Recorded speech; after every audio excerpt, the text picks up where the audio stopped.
Hello everyone, my name is Miss Stephanie. I am the Social Services Librarian here at Willard Library. My role is to be a liaison to community social service expert partners. Our staff as a whole does an amazing job doing this already, but we do recognize with time restraints and trying to be our best for all of our guests, we aren't always able to meet the needs of our patrons. And so my role is to try to give additional time and resources and give additional needs to our guests as needed. My hours of availability vary. Right now, it's Mondays from 1 to 4 and Thursdays from 9 to 1, and I alternate between the two libraries. For more information, or if you need to contact me, please feel free to call 269-968-8166, extension 501, or just feel free to ask for our reference desk and they will transfer you to my extension. Again, our goal is not to counsel, but to just be aware of some of the resources that we have here in Battle Creek and Calhoun County, and if we can tap you into some things that can give you that can meet additional needs other than the resources that the library already has available to you, we cannot wait to assist you in that endeavor. So we are super excited to offer you this new resource. It's called Let's Talk About It at Willard Library. It's a virtual resource program where we are going to virtually interview different organizations in our community and offer this to you in case you are unable to come to the library and take additional time to figure out what resources we have in the community. So every first Thursday of the month from 6:30 to about 7:15, we will air a topic of discussion, and during that time I will be interviewing different people in our community, different organizations that offer resources. I do want to say that some of the opinions and the views of each person that we interview doesn't necessarily mean it's the opinions and the views of the library. What we are doing is offering you the resource. So we are so excited to be able to offer this to you, and if you have any questions, feel free to contact the library at 269-968-8166, and we'll be happy to answer any questions that you may have. And also at the end of each segment, we will make sure that we have the community organization's information where you can contact them on your own and find out more about the resources that we have available. So with that being said, let's get started with our next guest. Thank you for being here. Well, hello everyone. Again, my name is Miss Stephanie from Willard Library. If you need to contact me, you can contact me at 269-968-8166, extension 501. So on today, as I mentioned before, we are interviewing an organization called BCIV, and they will tell you a little bit more about it. And we are going to start out with well, I'd like for each one of you to start out and give us, introduce yourselves, your organization, and your role in the community, but we'll start out with Annette. All right. Well, thank you very much. You're welcome. I'm Annette Chapman. I'm the Senior Vice President at the Battle Creek Community Foundation, and I work with these people here in Battle Creek Impacting Violence, which is a violence intervention activity or what do I want to say? Not incentive, initiative. And a little bit of history behind that is about 6 or 7 years ago, the foundation started working with the Battle Creek Police Department and the police chief. And we were doing some strategic planning as a community, and we became aware of how much violence, particularly gun violence, that was occurring in our city. And there was an independent consultant that did a study that compared our city, its demographics and population, with about 12 other cities across the country. And ours ranks higher than all of them. And it is also one of the highest in the state of Michigan for its size. And so the Community Foundation, obviously, we have 3 focus areas. It's health, education, and livable community.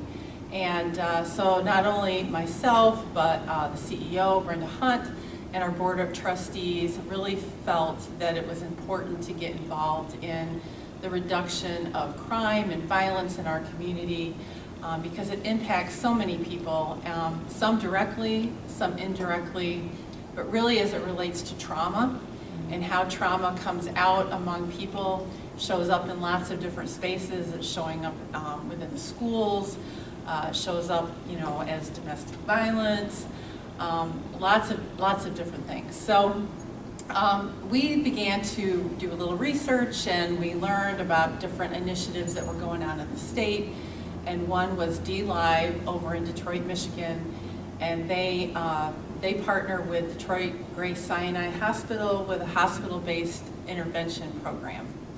And that is what this organization is based off of, with a little flavor of a victim advocate here, and some community organizations such as Rosetta's with Sisters. Oh yeah. And so yeah, it's kind of broadened out a little bit as to be much larger. But a hospital-based violence intervention program actually employs, it's kind of a crossover from people that are violence interventionists that really are culturally trained, not only in trauma-informed types of healing, but they're respected on the streets.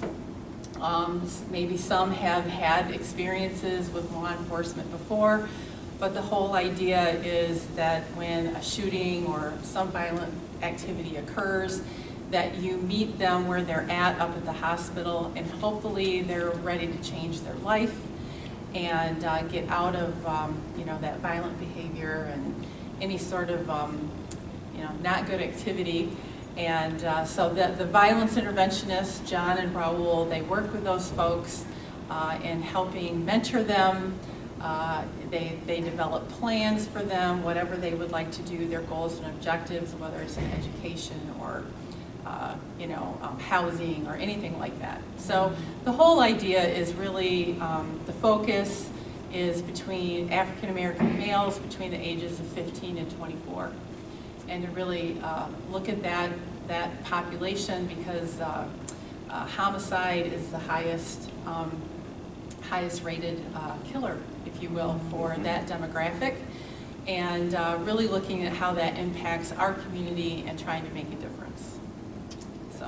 So my reasoning for asking you all to come is bittersweet, I guess I could say, because it's unfortunate that I have to we have to have such a team as this because of the homicides and the violence that are occurring, but it's also fortunate that you all saw a need and we're doing whatever we can to meet the needs of the community. So it's really sad, but it's actually, and it's also a beautiful thing that we recognize that these things are happening and we're doing whatever we can to help. So I want to thank you for doing that for the community.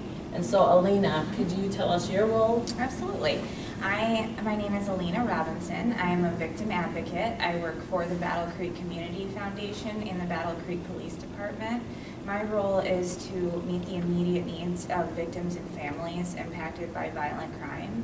And I refer them to services, and I also stay with them throughout the criminal justice process. So it's nice to have that continuation of care.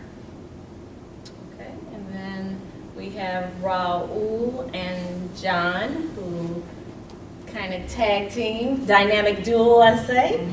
Can you all tell us your role? You want to go first? I sure will, no problem. Thank you. I'm John Boyd. I am also with BCIV, Battle Creek Impacting Violence, and we are awesomely contracted with Battle Creek Community Foundation that cares so much about their community, and we care about our community. So because of that, it's a great partnership relationship.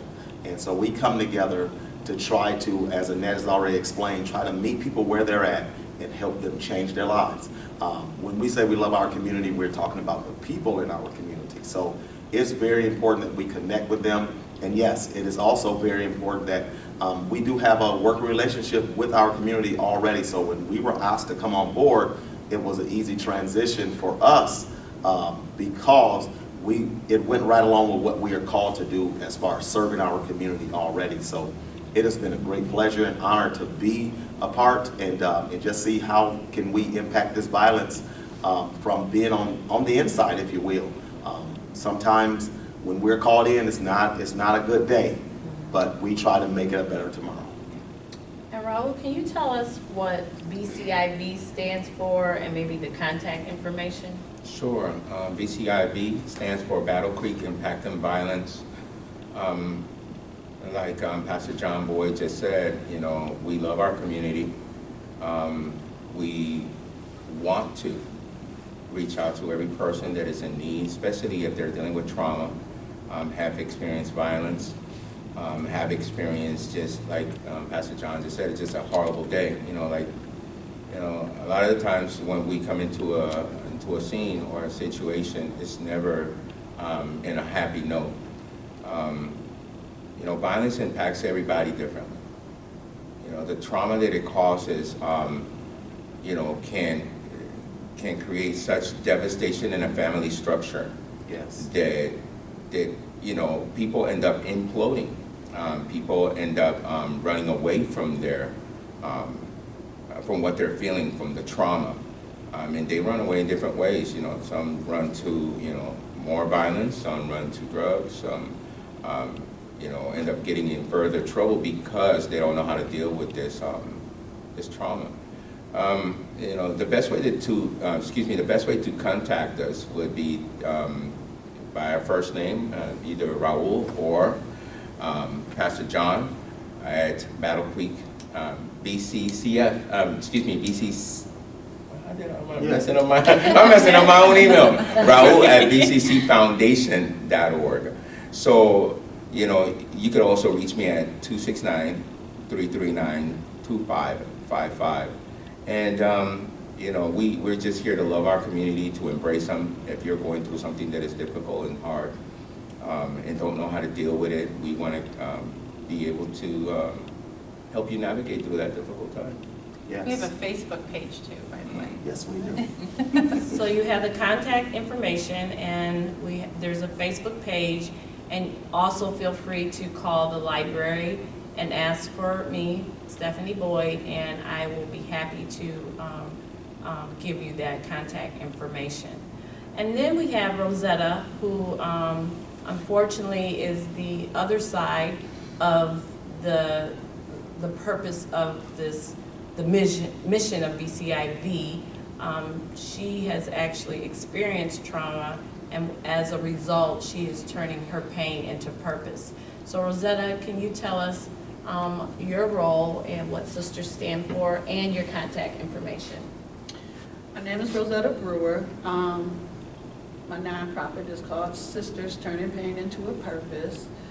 I am the co-founder with the late Antoine Davis, who's also a co-founder. We started in 2019.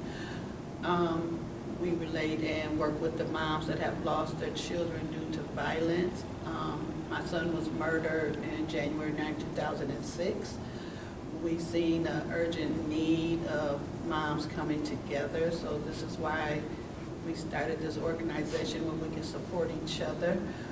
At this point, is 16 to 20 moms that I have been involved with due to violent crimes since 2018.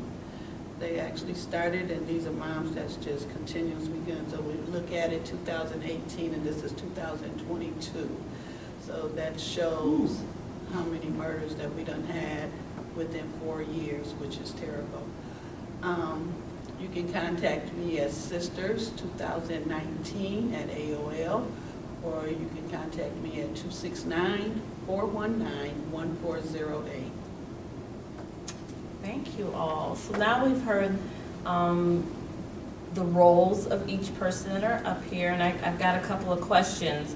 One of the things I wanted to ask is, I know that the needs of each situation may be unique. Can you all tell us some of the needs that have been met? Not that they're promising that each person, you know, when you call, this is what you're going to get. However, I know that that is the goal, to meet the need of every situation. So if you all can kind of let us know what were some of the things that you have been able to do to meet the needs of our victims. Okay, I'll start. The needs, like you said, they're unique to the individual. So I'm involved immediately. So that could mean meeting a victim of crime in the lobby of the police station, meeting them in their home, meeting them at the hospital. It varies. And from there, I introduce myself, my role, and I just phrase it as, I'd like to get to know you and your family so that I can understand how I can help you, or what services I can recommend. I don't claim to be an expert in all areas. I don't think I can't be everything to everyone. And I think that a community approach is the best approach, especially when one has been victimized. So it's nice to bring the community together. So I make referrals to organizations such as Battle Creek Impacting Violence, S.I.S.T.E.R.S, and really I just move forward with them. So I let them tell me what the needs are, and I do my best to connect them to resources. Thank you. That's very well said. Thank you. You know, a lot of the times, you know, we have experienced, you know, like almost 99% of the times where people have, you know, needs that can range from housing to diapers. Mm-hmm. Yeah. And everything in between.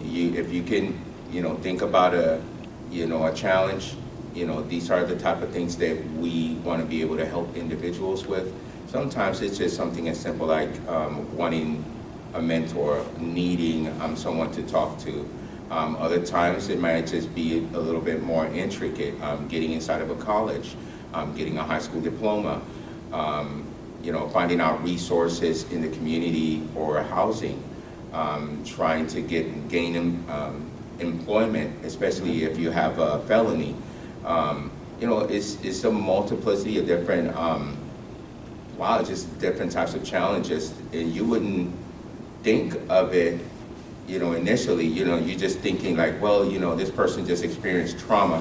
Let's just deal with, you know, with that. But it affects their family, it affects them, it affects our community. You know, so dealing in it with a person on an individual basis, trying to find out what their needs are and target some of these needs, and you know, not kind of like a checklist, but you know, in a way, you know, you have to be able to identify them. So it's, you know, we got A, B, C, and D, and then trying to set up a plan to try to achieve some of these goals is some of the things that we work with as a strategy to be able to help a person not just navigate through the trauma, but function in real life scenarios. Yes. Thank you. Very good. I was going to mention that many times, well, we have a plethora of community resources here. You know, we have Safe Place for Domestic Violence. We have Neighborhoods, Inc. that works with housing, Community Action that has all different kinds of programming. But, you know, John and Raul serve as mentors, but we also have some trauma-informed therapy, if you will. Yeah. We're not therapists, that's not what I'm saying, but we have a model that we follow, and there's different modules to kind of work through and discuss with these fellas. One in particular has to do with defining boundaries, things like that, or how to do conflict resolution in a healthy way. And so that has been really good. They've also made I guess it would be a network, a group of folks that are participants, which, by the way, our program is completely voluntary. That's right. So, you know, that if it's something that you want to do, then, you know, we interview you in a way informally. And, but like I said, you can come and go as you want in that program. But, you know, they've made a support group, if you will, by other participants. And they meet twice a month. Right now it's Zoom. Hopefully we can get in person, but it's really not only, we talk about a lot of different things. You know, just life's challenges, to be honest with you. And, you know, what might be impacting them that day, and, you know, giving somebody a different perspective on things, whether it's us doing it or participants doing it. You know, we all have challenges. We're all different, and they might be all different, but sometimes there are some similarities there that we can kind of talk through. Correct. Yep. I'd also like to add is that one of the main things we try to do is when we first come on, so Raul mentioned diapers. So we try to meet that immediate need and take that off the table. And then what we try to do, if a person wants to be voluntarily in our program, what we try to do next is remove barriers. Remove barriers. One of the biggest ones is an ID. Michigan ID. Because that's stopping them from doing so many other things. So we try to get them a Michigan ID. After that, now we can try to help remove other barriers so that they can, because what we're doing essentially is saying change your lifestyle and, you know, to be in a better place. And that's going to take some work and going to take some time. Speaking of time, we're looking at anywhere from 6 months to 2 years that we will be with an individual and try to help walk with them as they continue to do the work to a better life. And so this is not, we know it's not a quick fix, and at the same time, we know it is fixable if a person is willing to do the work. Yeah, I was going to add another thing. Sorry. I love it. Keep No, interrupting, this is great. But you know, so many times people don't feel that there's a way out. Yes. They don't feel, they have no idea how to get out even if they wanted to. And I think this program offers people hope. Yes. In that there's people here that care about you and want you to succeed, and if you do want out, are giving you the door to do that. We can't do it for you, but we're here to walk next to you. Yes. And to support you in that endeavor. Yes. You know, grief is hard in itself, and thank you all. This is awesome that you're offering these resources. Grief is hard in itself, and then to add the layer of the unnatural experience of homicide or you know, that type of death, that just adds more to it. How have you been able to establish a relationship with the people that you have been mentoring so far? I think Rosetta can start us on Yeah. that one. She does that really good. Well, it's basically easy for me because I've lost a child, so the mothers and I have a bond that's unbreakable. It's easy for them to call me, to cry with me, to talk with me, because what we understand, nobody else understands unless they lost a child, and it's like a reality for us. So at that point, we have no problem with communicating with each other. They could say whatever, you know, people say closure and justice. To us, it'll never be closure. The justice, we all want justice, but sometimes we don't get it the right way, so we have to pray about it. And it's a hard walk. It's a hard walk. And if you don't have God on your side, like I tell them, you can't. You have, you know, some miles might turn to drinking, some miles might turn to other things. And I'm still there to support them because I don't judge them, because that could have been me. But I just chose a different walk. But to sit every day and to listen to them and have to go back, it takes a lot out of me. It's hard. It's hard. is really hard to do, but it's a passion and it's my calling to what I'm supposed to do. I tried different things as far as Parents Against Gang Violence, Families for Peace, to work with the young kids, but thank God for Rahul and Pastor Boyd because they're cut for that and I'm not. So I had to get in my right position where God wanted me, and that's working with the moms. So it's a hard task to deal with. Does anyone ever refuse your services? And how do you handle that? Well, me and Elena can talk about that. Sometimes, you know, it's barriers sometimes. Like, Elena might have a problem. Like, one incident, we're not going to say who, had a problem, but it took me to step in. Absolutely. To let them know that Elena is genuine. Elena is here to help us, you That's know. right. So we tag team together where she sees she's having a problem, she'll come to me and I can relate to them and talk to them. And then it might be some things that I can tell her how to do too, to deal with the mom. So really, with the collaboration and the communication, we have been able to do this. So that's the good thing about it. Yep. I would say one of the things, you know, that I help advise. They're the doers, yeah. okay? But it's really meeting people where they're at. And, you know, we can offer things to people, but we're not here to pressure you. That's right. Yeah. And people will do things and choose to do things in their own time and in their own way. And when they are, that's when we're here to help support. So it's never too late. It's never too late. Not everybody chooses to Yeah. have all of us involved in different things, but you know, there's some that do and like to have a team around them. And my grandmother always said, you take one day at a time. And That's I think right. grief is that way. You just have to take it one day at a time. You're going to have good days and you're going to have bad days. And we all recognize that. I would just say also, and we have been turned down. There have been people that told us that they did not want our services. And we have people that have actually not only had our services, have moved to a different city and or state and are still contacting us because of relationships that have been built. And so as Annette said, and as Rosetta said, we talk with people, we meet them where they're at, we build a relationship. So this is not just we are here to tell you what to do. No, we're here to walk with you. And you have actually, you're guiding us. You tell us what you're looking for in life. And we don't beat around the bush. If it's something that we can do, we do it. If it's something that we cannot, we tell them that that's not something that we can do. But we try to assist them into getting to what their goals are. So when we make that plan, it's based off what they've told us. And then, you know, things change and we understand, so we adjust and we keep on going. I agree with that. I would say that our approach is very team-oriented, and it is directed by the individual. We have a great network, I would say, and we assemble a team to support you. So we recognize that we can't be all things, but we do try to recognize that we know quite a bit, and we know quite a few people that can help out.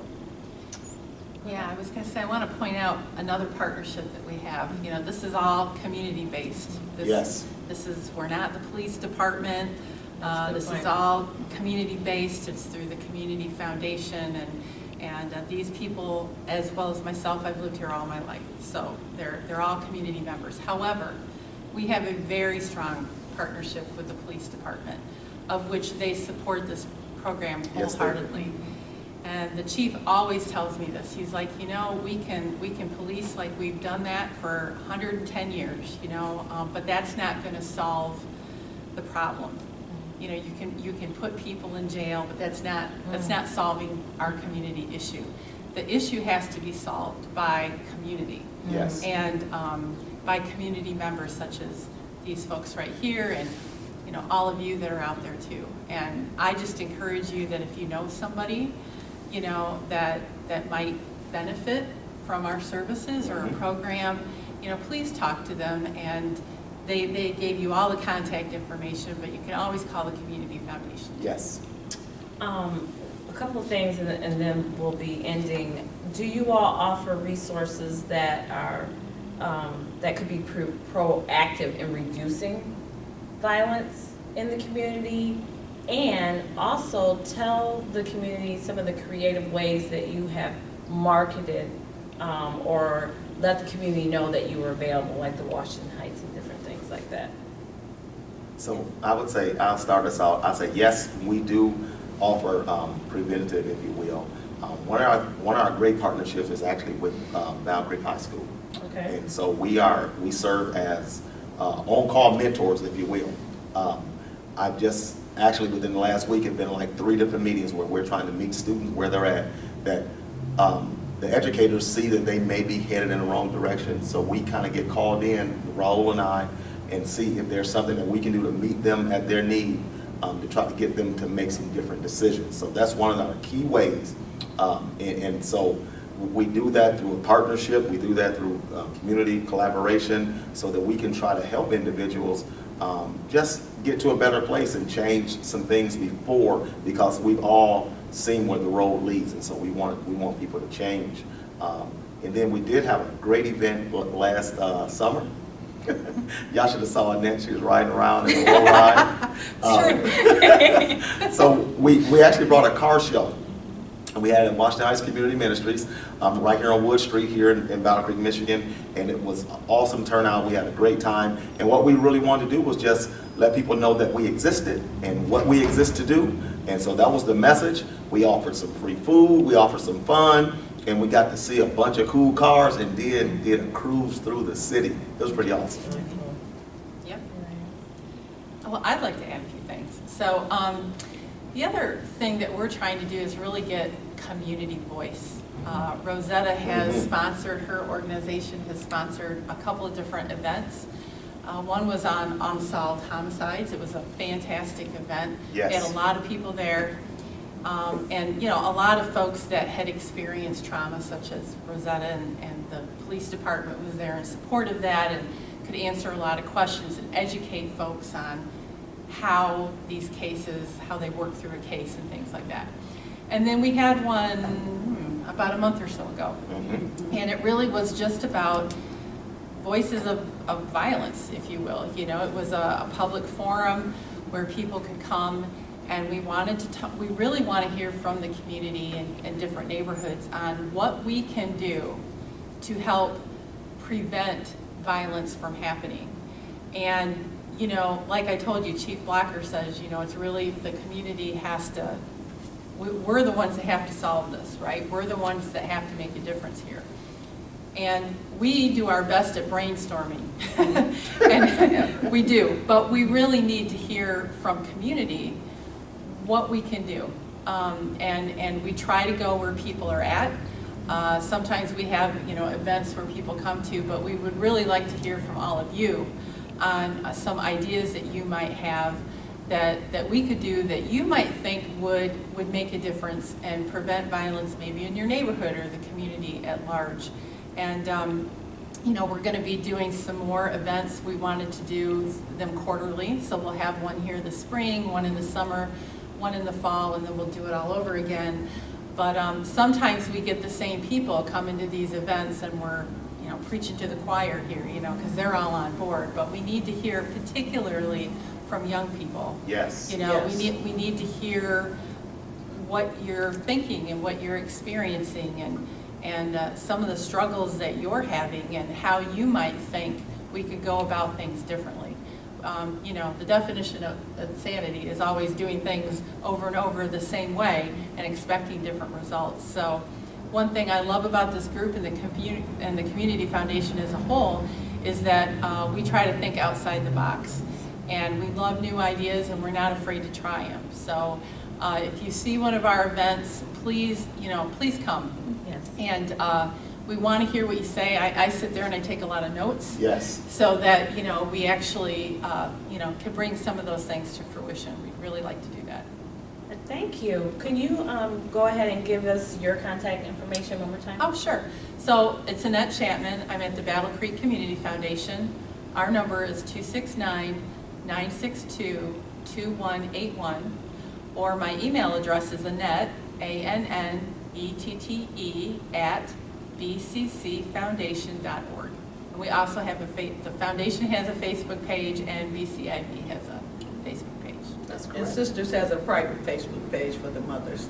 Thank you all for sharing your heart, for being a heart for the community, having a heart for the community. I hope that you all take this information, share it with other people. Like I said before, it's sad that we have to have a resource like this, but it's also an honor that we have a team and a resource that realizes this is a need and they're doing whatever they can to help heal the community. So if you have any other questions or if you missed any of the contact information, feel free to contact me, Stephanie Boyd, at 968-8166 at extension 501, or just call the reference desk.